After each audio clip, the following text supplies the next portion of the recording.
মদিনায় দুই প্রতিবেশীর মধ্যে দীর্ঘদিনের বিরোধ ছিল। তাদের মধ্যে কথা বলা তো দূরের কথা, একজন আরেকজনকে দেখলেই মুখ ফিরিয়ে নিত।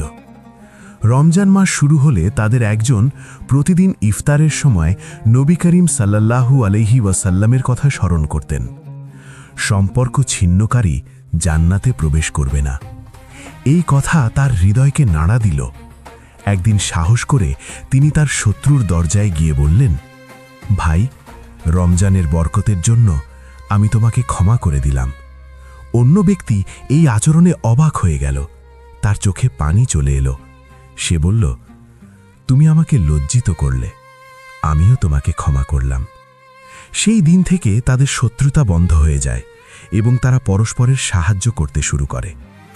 মানুষ দেখল, রমজান শুধু ক্ষুধা সহ্য করার মাস নয়, বরং হৃদয় পরিবর্তনের মাস। শিক্ষা: রমজান ক্ষমা ও সম্পর্ক ঠিক করার মাস। আল্লাহ ক্ষমাশীল মানুষকে ভালোবাসেন। মানুষের হৃদয় পরিবর্তনই রমজানের সবচেয়ে বড় শিক্ষা।